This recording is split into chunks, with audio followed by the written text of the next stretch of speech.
Hi guys, welcome back to Waxing On. It's a Monday, so that means it's classic rock.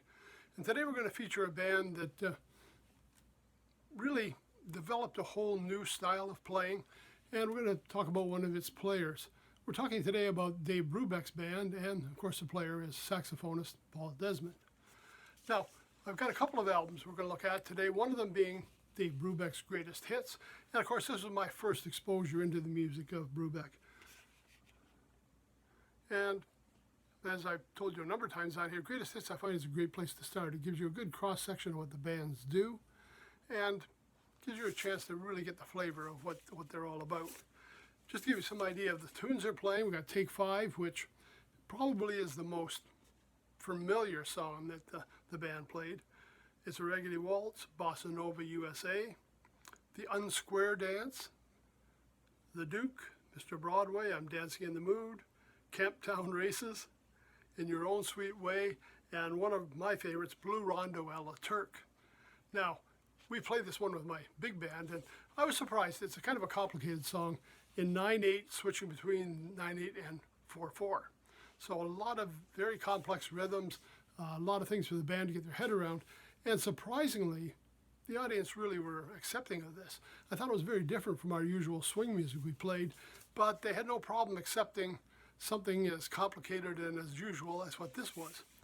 Who have we got on the band? We got Dave Brubeck on piano, Paul Desmond alto sax, Joe Morello on drums, and Eugene Wright on bass.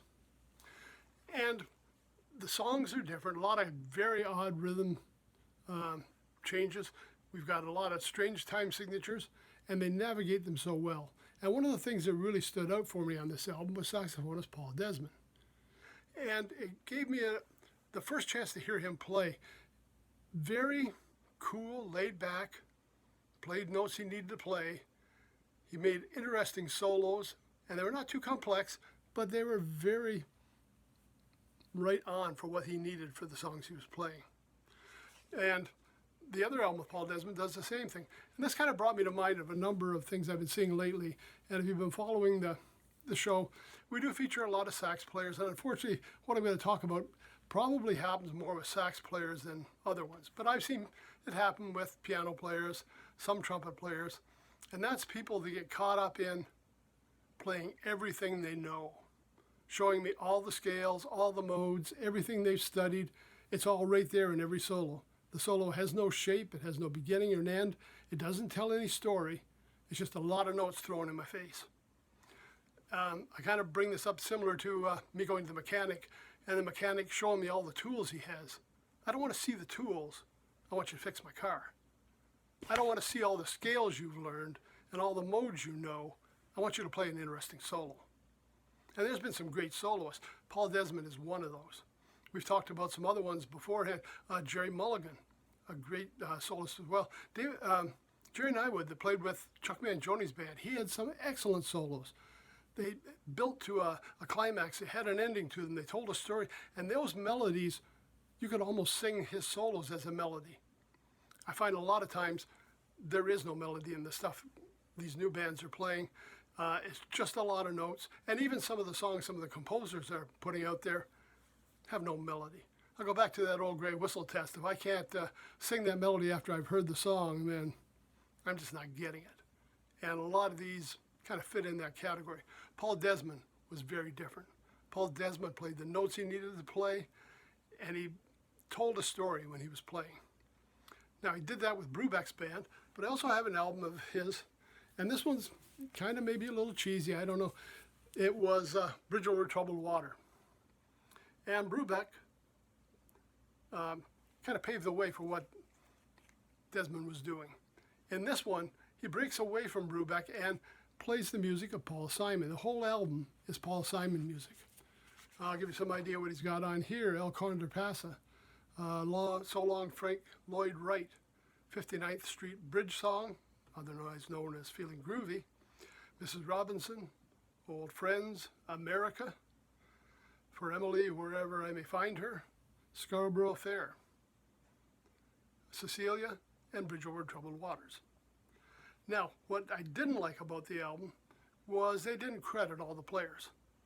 I mean, they credit some of the key ones. We've got Herbie Hancock piano, Ron Carter on bass. But you can hear there's a band backing up what Desmond's doing, and the band didn't get the credit. I don't know who these session players are, but they were doing an excellent job.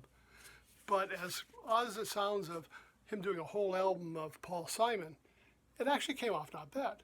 I was re-listening to it just the other day while I was getting ready for the show, and the songs have a very different take on them.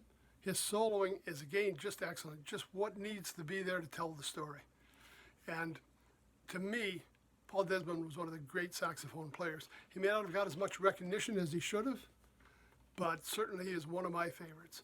And 2 examples of his playing. Both of these albums are available on the streaming networks, hard copies. I'm not sure about the Bridge Over Troubled Waters, but I did see it on a streaming network.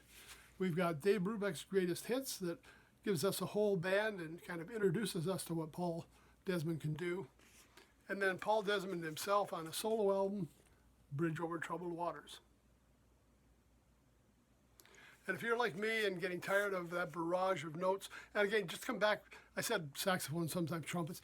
I remember an interview with Bill Watrous, same thing. Bill says, I can do that. And he showed an example playing a solo of how he could just throw all those notes in. He says, but I don't. I'd rather make a melody. I'd like to do something, personal about it. I can play like these other guys and throw a pile of notes out there, but that's not what I want to do. And that's what I'm saying with these albums. If you're tired of those guys, just knocking you over the head with every scale they know and all the notes they can play, check out Paul Desmond and find out just how few of notes you have to play and how you play them to really get that story told. Okay, that's it for Monday. Paul Desmond with Dave Brubeck and solo. Okay, we'll see you on Wednesday when we're going to look at something very special. A friend of mine stopped by the other day and dropped off an album she had picked up at a secondhand store. Again, one of these discount bin finds, and we're going to take a look at that album. So I hope you join us then. Until then, everybody stay safe, take care, and thanks for stopping by.